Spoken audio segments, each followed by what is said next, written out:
dari kelompok 5 bakal nyampein pemahaman kita dan juga apa aja sih yang udah kita dapetin di mata kuliah dinamika kelompok di semester ini. Betul, jadi kita juga bakal ada refleksi pembelajaran dari pertemuan pertama hingga pertemuan terakhir kemarin. See you. Selamat menonton. Halo. Jadi di semester 4 mata kuliah dinamika kelompok ini kita sudah mempelajari banyak sekali materi. Materi pertama akan disampaikan oleh Rai. Oke, yang pertama mengenai konsep kelompok. Nah, dimana kayak kita kan seperti yang kita tahu ya, kalau misalnya manusia ini itu makhluk sosial yang dimana tidak bisa hidup sendiri. Nah, melalui mata kuliah dinamika kelompok ini kita ditugasin untuk membuat kelompok yang dimana kelompok ini tuh memiliki tujuan yang sama dan juga memiliki suatu capaian yang ingin dicapai secara bersama. Nah, dengan adanya tugas dan juga sesuatu yang harus dilakukan bersama, jadi kita itu bisa terbentuk kelompok. Lalu kayak semisalnya ya seperti yang aku ketahui ya, kalau semisalnya kelompok yang kita buat ini tuh termasuk kelompok informal yang dimana kelompok ini tidak terkait dengan instansi tertentu. Dan juga untuk tahapannya nih, kita tuh kayak udah melalui tahapan masa perkenalan yang dimana kayak kita tuh mencoba mencari-cari sebenarnya apa sih tujuan kita yang ingin dicapai gitu kan. Nah, selanjutnya kayak kita tuh udah berada di tahap dimana kita saling membutuhkan. Dan kayak saling membutuhkan yang ini kan pastinya kayak kita tuh suatu tahapan yang pengen kita capai ya untuk mencapai tujuan. Dan yang terakhir itu ada tahapan dimana kita sudah tidak saling membutuhkan. Nah, di tahap yang terakhir ini kita tuh belum mencapai tahap tersebut. Kenapa? Karena di tahap terakhir tersebut kita masih saling membutuhkan. Jadi kita belum berada di tahap terakhir tersebut. Lanjut, Abinda. Oke, jadi di dalam kelompok ini tentunya ada dinamika kelompok. Nah, dalam dinamika kelompok tentunya kita kemarin sudah mempelajari terkait 6 fuse faktor. Nah, dalam 6 fuse faktor itu yang pertama ada group pressure, lalu ada group atmosphere, ada group goals, ada group structure, lalu ada group task function, dan yang terakhir itu ada group building and management. Nah, tentunya di dalam kelompok itu kita kan suka berkomunikasi nih, baik dengan sesama anggotanya maupun antara anggota kepada seorang pemimpin. Nah, komunikasi ini apa sih sebenarnya? Jadi, komunikasi itu adalah proses penyampaian informasi dari seorang komunikator atau pemberi pesan kepada seorang komunikan atau penerima pesan. Nah, si pesan ini biasanya disampaikan melalui media, baik itu kita menyampaikan medianya secara online ataupun secara face to face secara langsung.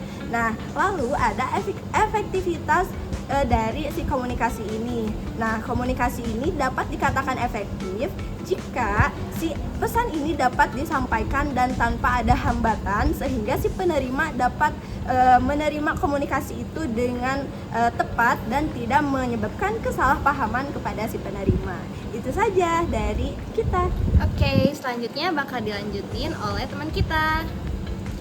Nah, untuk melanjutkan materi dari sebelumnya, apakah kalian tahu dinamika kelompok itu memiliki beberapa unsur penting loh. Yang pertama itu ada struktur, yang kedua itu ada tujuan, dan juga yang ketiga itu ada fungsi tugas.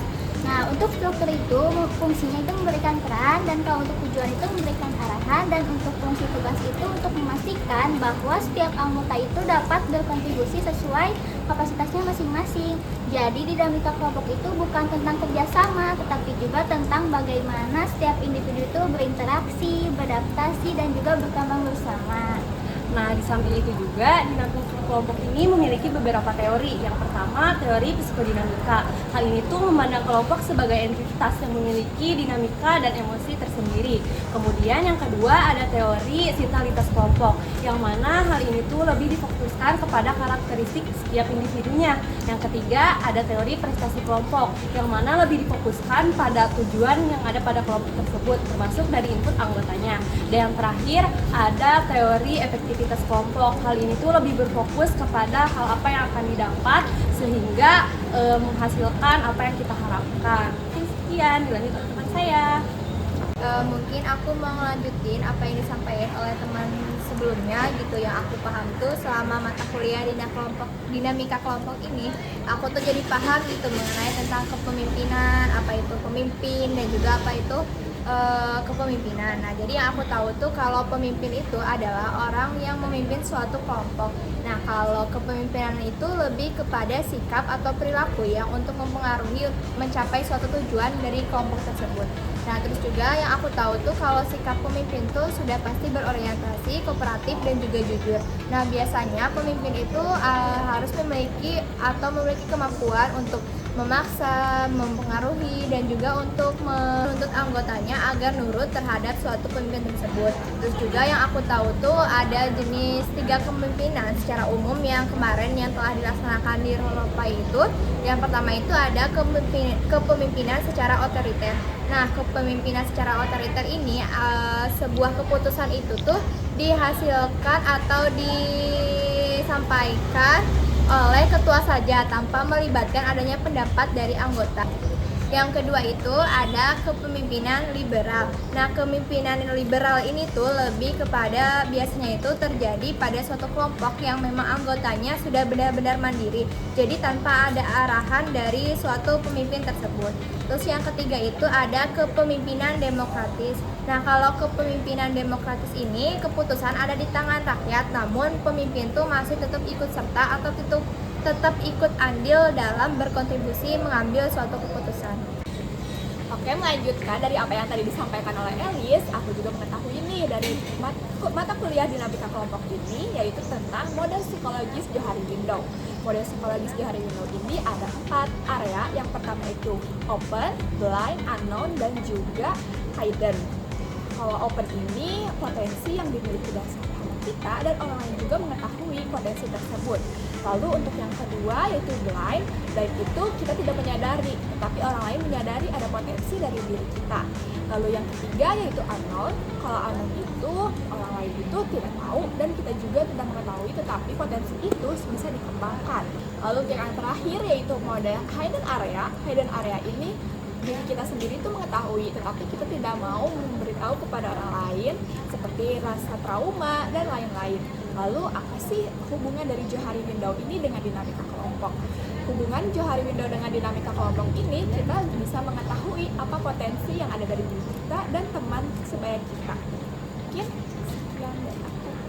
Jadi kan tadi udah disampaikan ya mengenai pemahaman masing-masing di mata kuliah dinamika kelompok ini. Nah, dari kalian ada evaluasi enggak nih dari materi atau dari kerja kelompok mengenai tugas-tugas yang lainnya? Mulai dari siapa dulu? Siapa ya? Boleh.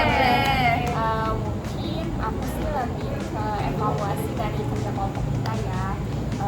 Dari ditarik dari teori tadi Johari Window, mungkin kita itu kayak masih sedikit masih malu-malu ya di antara satu sama lain. Ya, jadi mungkin nanti untuk evaluasi dan untuk proyeksinya mungkin kita bisa lebih open, bisa lebih sering ketemu. Biar kita gak mungkin kalau malu-malu, biar kita gak terus malu-malu juga sih kalau misalnya kita kerja kelompok. Mungkin itu dari aku sih. Siapa yang mau nambahin? Oke, mungkin aku dari aku ya tambahan sedikit ini mah. Sebenarnya aku udah seneng banget sekelompok sama kalian. Kayak kita tuh udah aku sampaikan ya, kayak kita tuh udah merasa adanya kecocokan banget di kelompok ini. Mungkin missnya sedikit itu tuh ada di soal komunikasi kita kalau lagi di grup chat. Iya, betul banget. Ya paham sih ya, mungkin kita semester 4 ini hektik banget. Jadi grup chat tuh gak cuma satu. Tapi sejauh ini aku ngerasa miskomnya kita tuh udah selalu teratasi gitu loh, pasti udah ada solusinya. Jadi kalau dari aku sendiri nggak banyak evaluasi dan malah kayak oke aja sih guys gitu.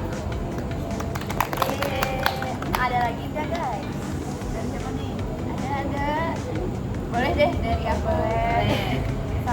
Kalau dari aku juga hampir sama kayak Rai tadi. Kalau di grup mungkin aku juga sedikit minim nimbrung, tapi kalau enaknya tuh kayak bertemu langsung gitu. Jadi kayak komunikasinya juga lebih nyaman gitu kalau ketemu. Terus kalau ada kerja kelompok, kalau misalkan aku ada telat atau apa itu mohon maaf banget.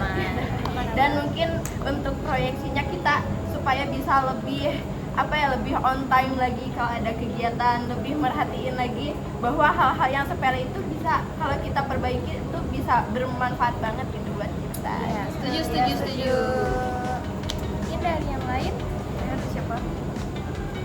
Dari aku, kalau aku sih apa ya evaluasinya, cuman ke diri aku sendiri mungkin ya. Aku tuh kan orangnya nggak inisiatif ya, jadi kalau misalnya ngawalin hidup saya tuh nggak pernah gitu. Tapi kalau misalnya nimbrung ketika ada orang yang ngechat, aku alhamdulillah selalu bisa. Mungkin kedepannya aku akan coba lebih inisiatif juga gitu kayak yang lainnya gitu, nggak hanya ikut aja. Boleh, oke. Aku sama kayak Julpan sih. Ikut-ikut aja. Iya, nggak bisa kayak harus ngawalan gitu jadi kayak Oke, gak apa-apa, guys, kita sama-sama belajar. It's okay. Kian yang belum? Ada yang mau lagi? Elisa Nonon belum? Mungkin kalau aku dulu ya, mungkin bukan buat ke evaluasi ya, mungkin kayak lebih ke ucapan terima kasih gitu selama semester ini tuh kita udah berusaha sebisa mungkin untuk menyelesaikan tugas dari awal sampai kemarin kalau itu kalian udah keren banget, makasih banyak pokoknya mas, semoga kita bisa nanti ketemu di depannya dan menjadi versi yang lebih baik lagi. Ini. Aku mau aku dari yang tugas solvay kemarin, mohon maaf ya sebelumnya aku nggak bisa datang karena ada kendala sesuatu ya, mohon maaf sebelumnya. Karena bukan kendali kamu juga. Iya, betul. It's okay. Oke, udah ya guys. Ada lagi? Cukup. Oke, jadi mungkin kurang lebihnya itu dari kelompok 5, dinamika kelompok. Semoga apa yang kita semogakan di semester ini terwujud di semester depan. Amin. Oke, mungkin sekian. Bye-bye. Bye. See you.